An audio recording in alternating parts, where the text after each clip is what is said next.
Um novo tempo Deus tem pra mim. Boa noite, igreja. Paz do Senhor. Quantos aqui querem receber algo de Deus nessa noite?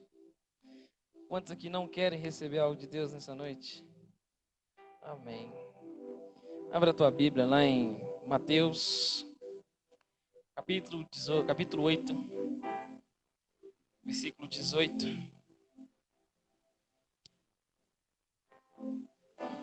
Versículo 18. Depois nós vamos para o versículo 23. Do versículo 18 em diante, até o versículo 27. Amém. Quando Jesus viu a multidão ao seu redor, deu ordens para que atravessassem para o outro lado do mar. Então o mestre da lei aproximou-se e disse: Mestre, eu te seguirei por onde quer que fores.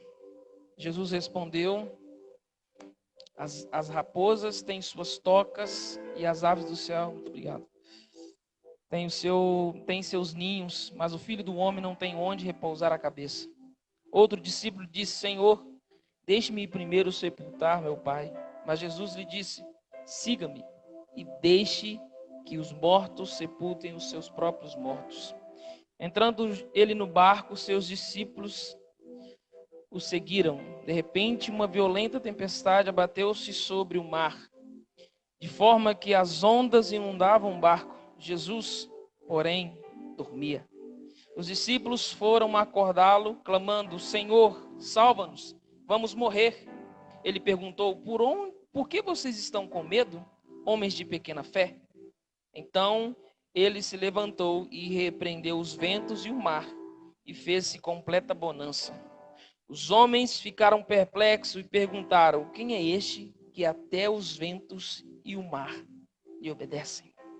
Fizeram uma pergunta: quem é esse que até os ventos e o mar lhe obedecem? E o tema dessa mensagem é: eu continuo no barco. Eu, Jesus, continuo no barco.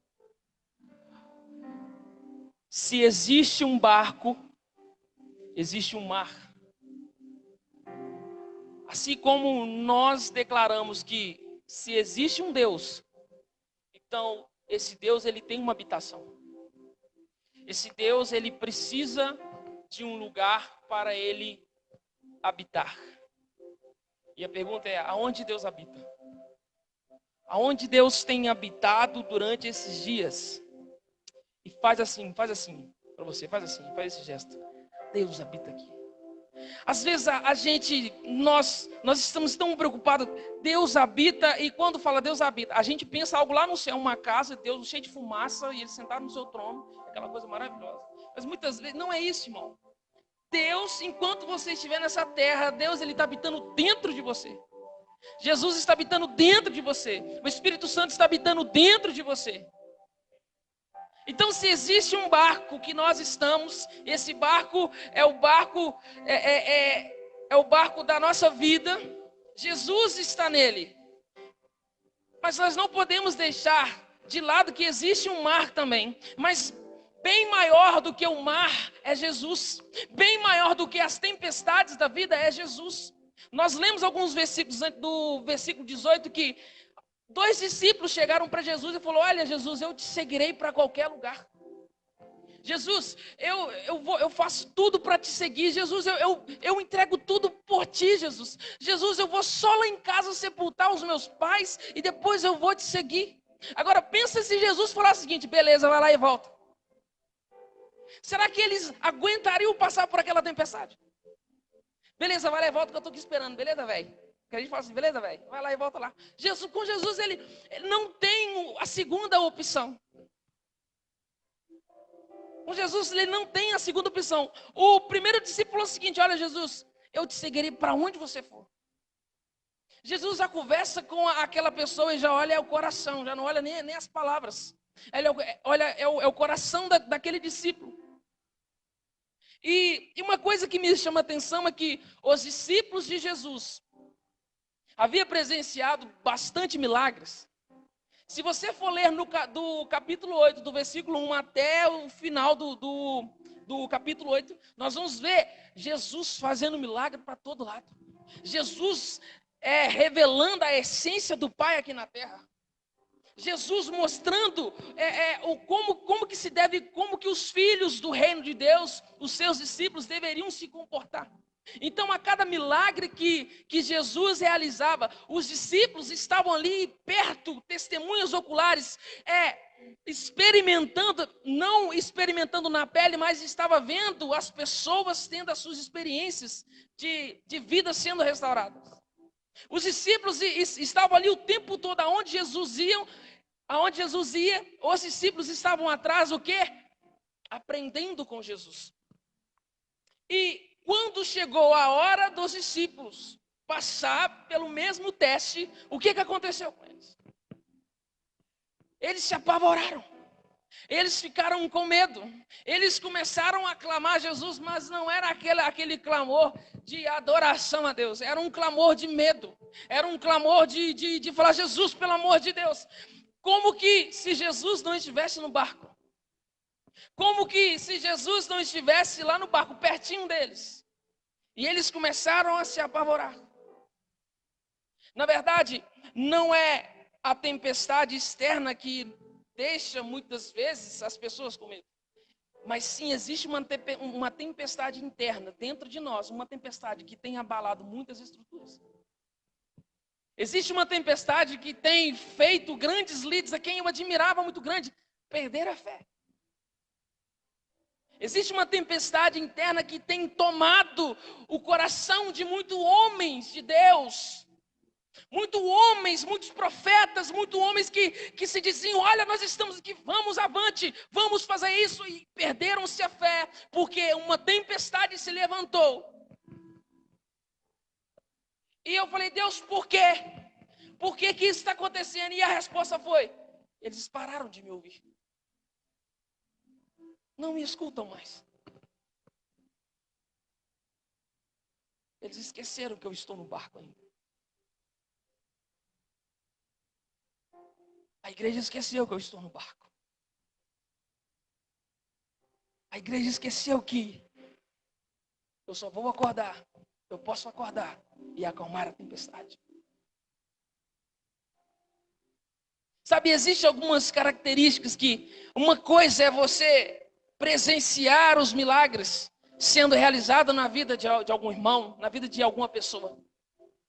Agora, outra coisa é você passar por esse processo de milagre. Nós oramos, Deus, eu quero um milagre na minha vida. Eu quero um milagre, eu quero passar por isso. Mas quando as coisas começam a acontecer, quando uma tempestade começa a acontecer, a primeira coisa que nós dizemos muitas vezes é o Satanás que está levantando contra a minha vida. É o demônio que está levantando contra a minha vida. Sabe, muito melhor do que você passar, melhor do que você já vê. Você com o seu resultado, você já com a sua vitória na mão, é melhor você passar pelo processo e experimentar esse milagre com Jesus. É muito gostoso quando nós deixamos de ser teórico e começamos a ser prático no Evangelho. É muito melhor quando nós quando nós paramos de falar e nós começamos a viver uma experiência, uma real intimidade com Deus. Porque de falastrão o mundo está cheio, agora de pessoas que têm uma intimidade com Deus está pouco. É por isso que essa área é grande e poucos são os trabalhadores, porque é muito grande, porque tem gente falando demais, é muito pequeno, porque falam demais e deixam de praticar, deixam de viver uma vida de experiência com Deus. E Deus está te chamando para viver uma vida de intimidade com Ele, e Deus está te chamando para viver uma vida de milagre com Ele. É isso que Deus te chamou. Olha, Deus colocou muito mais dele dentro de você do que você imagina. O Deus quer realizar o propósito dele na tua vida. Agora você quer? Queremos o milagre, mas não queremos passar pela prova. Os discípulos estavam perto de Jesus o tempo todo. Nossa, o mestre é demais. O mestre realiza milagre. Caramba, meu Deus, um dia eu vou pôr a mão. Mas eles não entendiam que para ele chegar naquele processo de um dia, orar por alguém e o demônio sair, orar por alguém e o coxo começar a andar, eles tinham que passar pela prova de fogo. Eles tinham que passar por um processo de fogo, por um processo de lapidação. E é esse processo que dói muitas vezes. Porque muitas vezes, deixa eu falar aqui, você vai ter que sofrer calado. Você vai ter que ficar calado, porque não é homem que está te acusando, não é pastor que está falando de você, mas é o próprio Deus que está pegando a tua ferida e está trabalhando. Sabe para quê? Para pegar a tua ferida e curar outras pessoas e usar você na vida de outras pessoas. É o processo de Deus. Estamos invertendo tudo. O que é de Deus é do capeta, o que é do capeta, o povo está falando que é de Deus, o negócio está doido. E aí fala, meu Deus, aonde eu estou agora? Para onde eu vou? Quando Deus começa a trabalhar, a gente fala, Deus tira de mim. Mas você acabou de pedir que era para mim trabalhar. Deus estava moldando o caráter dos discípulos. Só que tem uma coisa. A Bíblia fala também que haviam outros barcos. E eles presenciaram também. Aquelas pessoas que seguiram Jesus presenciaram aquilo que Cristo fizera. E muitas vezes, no versículo 23, fala o seguinte: Jesus também entrou no barco. Entrando ele no barco, e seus discípulos o seguiram. A primeira coisa que acontece conosco é, nós sabemos que Jesus está no barco, mas agimos como se ele não estivesse no barco. As tempestades vêm, as lutas vêm, e isso não vai parar de acontecer. Mas elas não podem ser maior do que o poder de Jesus. Elas não podem ser maior do que a presença de Jesus. Elas não podem ser maior do que a intimidade que você tem com Jesus. Porque maior aquele que está em você do que aquilo que está no mundo. Então, se Deus habita, Ele habita em algum lugar e Ele habita dentro de você. Então, toma posse disso em nome de Jesus. O Espírito Santo habita dentro de você. Então, não tem tempestade nenhuma que vai te afogar. Não tem tempestade nenhuma que vai te abater. Porque quem mora em você é o Espírito Santo. Amém, meu irmão? Olha só outra coisa no versículo 24. De repente, uma violenta tempestade abateu sobre o mar, de forma que as ondas inundavam o barco. Jesus, porém, dormia. Imprevistos acontecem para colocarmos a nossa fé em ação. Vai acontecer. Vai acontecer. Não se preocupe, imprevistos, tempestades vão se levantar. É nesse momento que o mundo vai conhecer a luz que brilha em você, a luz que mora em você. É nesses momentos que Jesus vai brilhar na tua vida. É nesse momento que a presença de Deus será revelada. É nesse momento que os verdadeiros adoradores, que adorem o Pai em espírito e em verdade, serão revelados. É nesse momento. Outra coisa, meu irmão, está bem pequena a mensagem, o pastor já pode preparar. Versículo 25, os discípulos foram acordá-lo, clamando, Senhor, salva-nos, vamos morrer. Senhor, salva-nos, vamos morrer. Gente, vamos lá, você sabe que Jesus está no barco. Você sabe que Jesus acabara de realizar um monte de milagre. Você sabe que simplesmente Jesus acreditou em um centurião pelo fato dele falar, Senhor, eu não sou digno de receber o Senhor na minha casa, porque eu sou chefe, eu sou líder de um exército, vamos dizer. E quando eu falo para um, vai, ele vai. Quando eu falo para outro, ele vem. Então eu não sou digno. O que Jesus entendeu? Esse cara tem fé. Os discípulos presenciaram isso. Os discípulos presenciaram esse ato de fé desse homem. Eles poderiam muito bem aprender com esse centurião. Eles poderiam muito bem, olha, peraí, cara, que legal, cara, ele teve fé. E Jesus falou com ele, olha, pelo fato que você teve fé, pode ir embora, que o seu servo foi curado. Mesmo antes daquele servo chegar na sua casa, aquele servo, mesmo antes do centurião chegar na sua casa, aquele servo foi curado. Pela fé que aquele centurião teve. Então muitas coisas vão acontecer na tua vida. É pela fé que você tem em Jesus. É pelo amor é pela sua resposta que você está dando a Deus. Não pela pergunta que Cristo está fazendo por você, mas pela resposta que nós estamos a Deus. Muitas coisas vão acontecer na tua vida, meu irmão, quando nós começarmos a responder a Deus aquilo que Ele quer ouvir, aquilo que agrada aos ouvidos dEle, aquilo que agrada ao coração dEle. Talvez muitas coisas não estão acontecendo na tua vida, é porque nós não estamos respondendo aquilo que Cristo tem perguntado para nós. E a gente fala, por que não está acontecendo? Deus lança uma mega pergunta para você, e você joga aquela resposta, tanto faz. O que Cristo quer de nós é que nós vamos entender, que nós vamos entender o tamanho da grandeza dele, o tamanho da sua essência. Não é simplesmente um milagre, não é simplesmente uma onda subiu, o barco balançou, a água entrou dentro do barco, não. É o sobrenatural de Deus acontecendo, meu irmão. É assim também na nossa vida, é assim também na tua vida. O sobrenatural de Deus vai acontecer quando começarmos a responder a Deus aquilo que Ele perguntou. Sabe outra coisa? O medo nos faz muitas vezes darmos a resposta errada. O medo faz a gente exclamar coisas, falar asneiras, vamos dizer, por quê? Os caras tinham Jesus no barco, tinha a presença de Deus, e eles falam, Jesus, se você não salvar, a gente vai morrer. Você tem Jesus no barco, cara.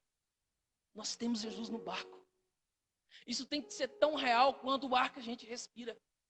Nós temos que começar a ter essa comissão que Jesus está no barco. Vai passar 2020, vai passar 2021, vamos chegar a 2030. Eu não sei, mas Jesus continua no barco. Ele vai continuar no barco, porque Ele é o grande eu sou. Ele é o alfa, Ele é o ômega, Ele é o princípio e o fim. Ele tem o controle de tudo, meu irmão. Então, olha só, não deixe o medo te paralisar. É um dos obstáculos que impedem a gente de conquistar o potencial em Deus. É o medo, porque o medo tem tomado conta de nós. O medo tem tomado conta de nós. Sabe, eu não sei como é que você chegou aqui, mas pode ser que o sobrenatural de Deus que precisa acontecer, pode ser na sua vida financeira, pode ser na sua vida familiar, pode ser no seu trabalho. O sobrenatural de Deus precisa que Deus toque no coração do seu patrão para ele te dar um aumento. Eu não sei o que você está precisando. Agora, você está levando para Deus de uma forma correta. Nesse barco da nossa vida, num barco da nossa vida, você vai ter problemas, você vai enfrentar várias circunstâncias, você vai enfrentar dificuldades. Mas não se esqueça que Jesus está no barco. No versículo 27, acontece uma coisa. Os discípulos perguntam para o outro, olha, quem é esse? Ou seja, o Jesus que eles estavam admirando lá atrás, eles falaram assim, cara, eu não conheço esse cara. Eu não tenho intimidade com ele. Porque se eles conhecessem mesmo, eles teriam intimidade com Jesus. E é assim que muitas vezes nós nos posicionamos. Quem é esse Jesus que há tanto tempo falamos? Há tanto tempo falamos que Jesus é o que cura, Jesus é o que sara, mas quando vem um problema, Ele não cura, Ele não sara mais. Quem é esse Jesus? Esse Jesus é o Filho do Deus vivo. Como Pedro, tu és o Cristo, o Filho do Deus vivo. Olha, tu és o Santo de Deus sobre essa terra, que veio tirar o pecado do mundo, que veio colocar esse mundo, que veio nos redimir dos nossos pecados. Tu és o Cristo, tu és o Filho de Deus. Olha, irmão, Jesus, ele continua no barco. Ele nunca saiu. Ele nunca saiu. Olha, ele quer ouvir a voz de seus filhos gritando por seu nome. Ele continua no barco. Abra sua Bíblia lá em Salmo 46. Salmo 46. Salmo 46.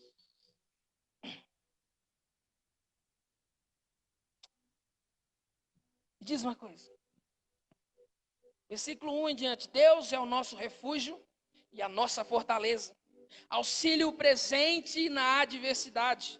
Por isso não temeremos, ainda que a terra trema e os montes afundem no coração do mar, ainda que estrondem as suas águas turbulentas e os montes sejam sacudidos pela sua fúria. Há um rio Há um rio cujos canais alegram a cidade de Deus, o santo lugar onde habita o Altíssimo.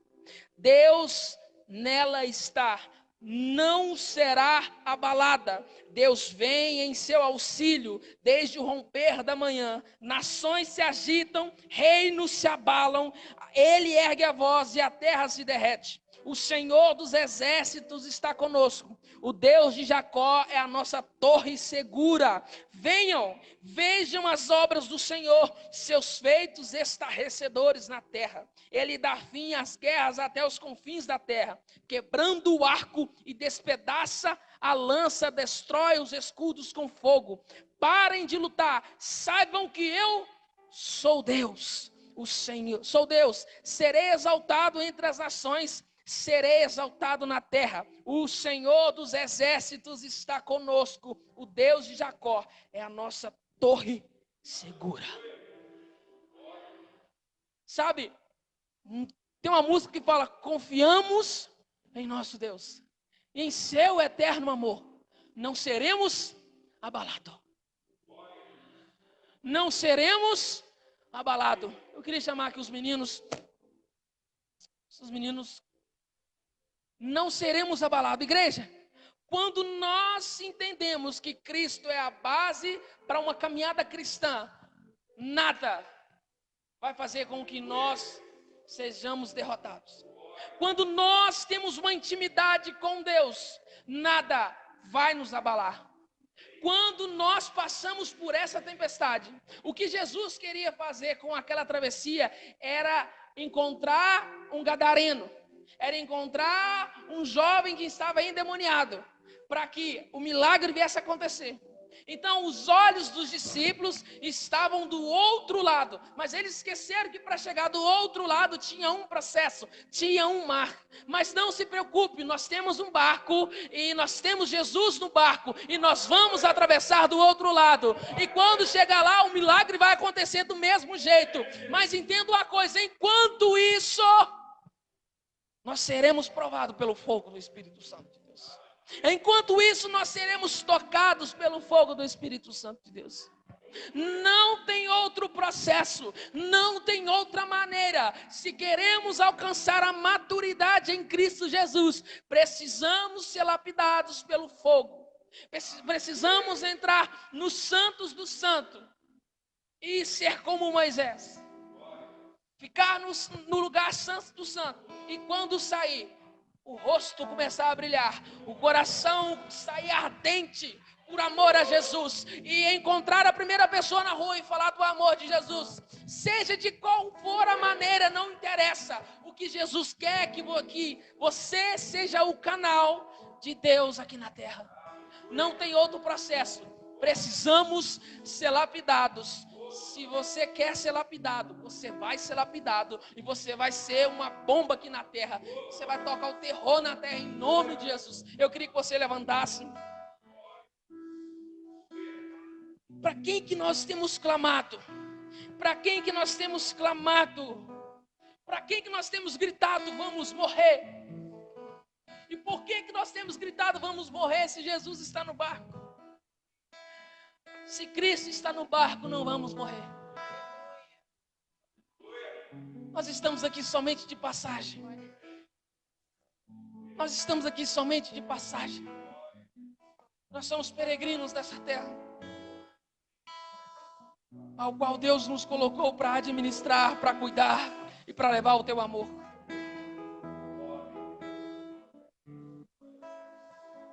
Feche os seus olhos.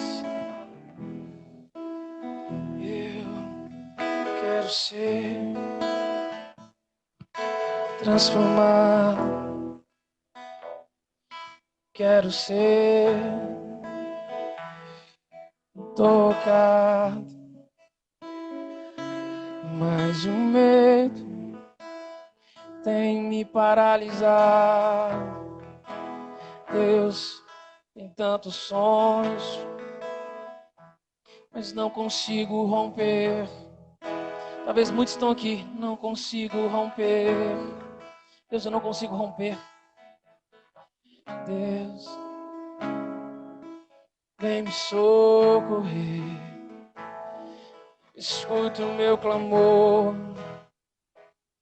Eu sou filho teu, então ajuda-me, ajuda-me a romper o medo da minha alma que tem me paralisado, que tem me amedrontado. Eu confio no teu poder, eu confio no teu poder, em teu nome há poder, em teu nome eu vou romper, em teu nome há poder, em teu nome nós vamos romper. O nome de Jesus está sobre todo nome, está acima de tudo, acima dos meus medos. O nome de Jesus tem todo o poder, tem todo o poder. O nome de Jesus tem todo o poder, tem todo o poder. Ei, ei, desperta, ó tu que dormes, desperta, ó tu que dormes, pois o nome de Jesus, este nome tem poder. Desperta, tu que dormes, ó, desperta, tu que dormes, desperta, ó, tu que dormes. O nome de Jesus tem poder, poder para curar, libertar, sarar, salvar, trazer aqueles que estavam cativos. O nome de Jesus tem poder para curar. Não desista, meu irmão, pois o nome de Jesus tem poder para curar e para salvar. Ele tem poder para te libertar. O nome de Jesus está acima de todos. O nome de Jesus. Adora, igreja, adora, igreja. Você nasceu para adorar. É na tempestade que nós vamos adorar. Sangue de Jesus tem todo o poder. O sangue de Jesus tem todo o poder. Existe um trono nos mais altos lugares, rodeado de anjos, onde Deus reina e a minha vida Ele governa. E a minha vida Ele governa. E esse rei veio a mim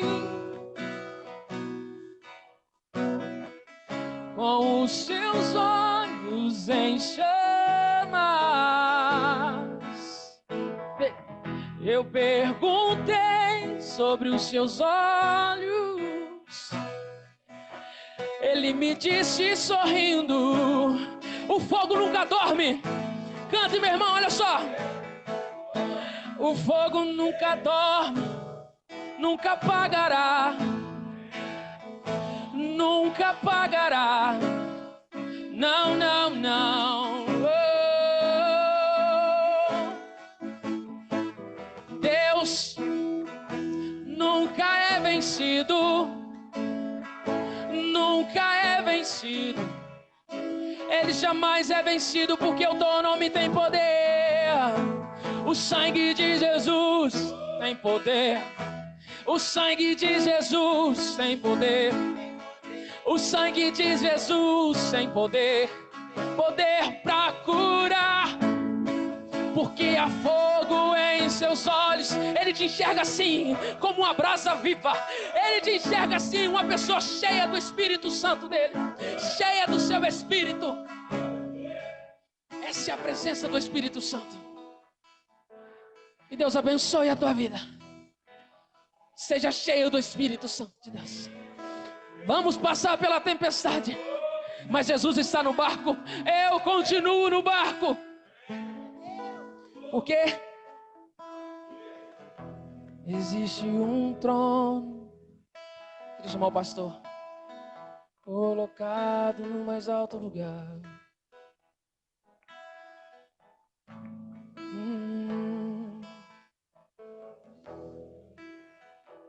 Glória a Deus. Estava ali pensando que é melhor passar a tempestade com Jesus no barco do que não ter nada e não ter Jesus. A Bíblia diz que Jesus ordenou. Eu estava ali orando e falando, Deus me ordena as coisas que precisam ser tuas. Deus, Ele deu uma ordem para os discípulos, nós vamos para o outro lado, nós temos uma missão a fazer. Sabe, querido, Deus quer que a gente saia do lugar do comodismo para a ordem dEle. Ordenar não é eu que quero, é Ele que quer. Ordenar é Ele que vai fazer, não sou eu. Ordenar, vai vir a tempestade, mas Ele vai estar no barco. O problema é ter tempestade e Jesus não está no barco. O problema é que todo mundo passa a tempestade. Agora o maior problema é quando Ele não está no barco. Convida Jesus no barco e diga, Jesus me ordena. E eu quero que o Senhor esteja no barco comigo. Essa tempestade eu quero que o Senhor ordene e eu esteja junto. Sabe, querido, Deus quer que a gente viva isso nesses últimos dias. Saia da nossa vida de comodismo, só vai haver milagre, querido, quando nós obedecemos a voz de Deus, a ordem de Deus, o comando de Deus para a nossa vida. Eu queria que você fechasse seus olhos e você fizesse uma oração aí ao Senhor, e você fosse ousado em orar ao Senhor, falar, Senhor, me ordena naquilo que eu preciso fazer no resto desse ano. Me ordena naquilo que eu preciso fazer. Eu queria, quem puder ficar de pé, fique. A não ser a irmã que está com o bebê no colo. Mas você que pode, querido, fique de pé. Eu queria uma oração de entrega. Sabe, aquela oração aonde você vai dizer, a Bíblia diz que Jesus ordenou. Sabe, a gente lê o texto e vê lá, está ordenando. Mas tem dia, querido, fala com Deus. Deus, me ordena para aquilo que o Senhor tem para fazer na minha casa. Me ordena para aquilo que o Senhor tem para me fazer no meu trabalho. Me ordena para aquilo que o Senhor tem para fazer no meu ministério. Me ordena para aquilo que o Senhor tem que fazer do outro lado do barco. Querido, o outro lado do mar. Não é o outro lado do barco, é o outro lado do mar. Peça a Ele nessa noite, me ordena aquilo que eu tenho que fazer lá na vida do meu cônjuge. Me ordena naquilo que eu tenho que fazer lá no meu trabalho. Peça, Senhor, para te dar um comando nessa noite, para que assim nós possamos, querido, viver esse milagre de Deus. Queremos viver esse milagre de intimidade com Deus, mas peça a Ele, Senhor, traga uma ordem. A Tua palavra é uma ordem, o Teu Espírito é uma ordem. Não é se eu quero, não é se eu estou com vontade. O Senhor está dizendo vá, então eu vou. O Senhor está dizendo pare, então eu paro. Mas me ordena, me comanda, me dê comando na minha vida. Eu quero esse comando. Eu quero esse comando, Senhor, na minha vida, na minha casa, na minha família, no meu ministério, no trabalho, aonde eu estiver. Dê o comando, Senhor. Tira a minha vontade, Senhor. Tira a minha vontade, tira o meu querer. Eu quero o Teu, eu estou trocando. Diga para Ele nessa noite, eu estou trocando a minha vontade. Eu estou trocando, querida, a sua vontade. Ah, meu filho, não se compara à vontade de Deus, porque a Bíblia diz que a vontade de Deus, ela é boa, perfeita e agradável. A nossa vontade, às vezes, querido, é uma vontade tão passageira. Troca agora a sua vontade com a vontade de Deus.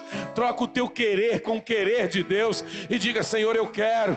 Talvez o seu casamento, talvez seu filho, talvez seu cônjuge, talvez seu trabalho, sua vida financeira. Talvez é tanta coisa, querido. Peça a Deus, me ordena, Senhor, me dê o comando. Eu quero ouvir a Tua voz. Eu quero ouvir a Tua voz, em nome do Teu Filho Jesus. Eu prefiro estar no barco, na tempestade com Jesus, do que não ter tempestade e eu estar sem Jesus. Eu quero estar com Jesus, para a glória do nosso Senhor Jesus Cristo. Levanta as suas mãos aos céus e repete comigo, Senhor Jesus, Senhor Jesus, me ordena me dê um comando para aquilo que o Senhor tem para a minha vida, para o meu casamento, para os meus filhos, para o meu trabalho, para a minha vida espiritual, para a minha vida financeira, para o meu ministério. Diga: Senhor Jesus, eis-me aqui. Diga: eu quero ouvir a tua voz. Lembra de domingo quando eu preguei, amado, e eu disse que não é o que você faz, não é o que você está passando que determina onde você vai chegar, mas o que você está ouvindo. Então ouça a voz de Cristo, ouça a voz do Espírito Santo de Deus e se prepare, você vai chegar do outro lado. Milagres vão acontecer, resposta de Deus terá, e o nome dele será glorificado, em nome de Jesus. Amém? Agora eu quero que você adore esse Deus. Coloque-se diante dele, nós vamos para casa. Eu quero te lembrar, querido, que nessas 7 semanas nós vamos fazer 21 dias de jejum e oração. Sábado agora eu tenho uma live junto com o pastor Obed. Quem é o pastor Obed? As pessoas novas não vão lembrar, nem eu, mas eu conheci através da documentação e de amizade. Sábado às 8 horas da noite, às 20 horas, nós vamos estar fazendo uma live. Vamos falar sobre chamado. Ontem eu falei no discipulado sobre chamado. Nós vamos estar falando também sobre a história da igreja Ágape. Ele foi o segundo pastor aqui, foi ele que ganhou esse terreno. Ele correu atrás junto com a igreja da época e nós ganhamos o terreno para construir o prédio. Nós vamos estar falando sobre isso, sobre chamado, ministério, os ministérios e também sobre história, sobre o chamado dele. Ele é uma pessoa já um pouquinho mais velho do que eu, não é tanto não, mas eu tenho certeza que ele tem coisas boas para nós. Então eu queria te convidar a participar, amém? A gente vai continuar lembrando essa semana os mais antigos da igreja, André, Dona Roma, Sueli, o Marcos, são as pessoas, a Cida Vicente, a Adriana, eu acho também. É uma galera de pessoas aqui na igreja, Maristela, que pegou essa época, amém? Vamos preparar em nome de Jesus. Levante suas mãos assim, vamos consagrar o nosso dízimo, nossa oferta. Se você já dizimou, consagra a sua vida. Se você não dizimou, consagre o seu dízimo, a sua oferta. Se você não tem nessa noite, se você já fez, meu amado, consagre a sua vida. O mais importante é a sua vida. Pai, nós queremos consagrar nesse momento nossa alma, nosso coração, nossa mente, a nossa visão, o nosso foco. Nós queremos consagrar a Ti a revelação da palavra que o Senhor vai nos dar nesses últimos dias. Meu Pai amado, que o Senhor vai nos dar nesse resto de ano, no mês de agosto, nesse período. Queremos consagrar essas mãos, Pai, que semeia, essas mãos que colhe. Queremos consagrar esse corpo que tem plantado, essa alma, a saúde, a vida. Nós queremos consagrar ao Senhor, Pai, que o Senhor venha multiplicar sobre essa casa abundantemente. O Senhor venha multiplicar sobre essa vida, essa mulher, esse homem, esse lar, meu Deus. Que haja bonança, meu Pai. Esses dias eu vi, Pai amado, uma pessoa dizer: nós estamos fazendo um bico a mais para ganharmos mais. Senhor, é muito importante fazer um bico a mais para ganharmos mais, mas o mais importante, Senhor, Pai querido, é nós, Pai querido, semearmos no Senhor, Pai, porque sabemos que aquilo que o Senhor nos dá, Deus, vai ser multiplicado. O Senhor tem multiplicado, como temos experimentado, como essa igreja tem experimentado o melhor do Senhor. Por isso, canaliza na Tua obra, meu Pai, canaliza, meu Pai, na Tua obra, meu Deus, Pai amado, e que seja para a Tua glória, para o Teu louvor, em nome de Jesus. Que o Senhor te abençoe, que o Senhor te guarde, que o Senhor faça resplandecer o rosto dele sobre ti, que o Senhor levante sobre ti o rosto e te dê a paz, e que as doces consolações do Pai, do Filho e do Espírito Santo de Deus esteja hoje e todo sempre na sua vida, no seu barco com Jesus, na sua casa com Jesus. Vá em paz, fique em paz e que Deus te abençoe. Até sexta-feira, onde nós estaremos aqui orando às 20 horas. E eu quero te convidar também para isso, para nós orarmos em nome de Jesus. Amém? Que Deus te abençoe em nome de Jesus.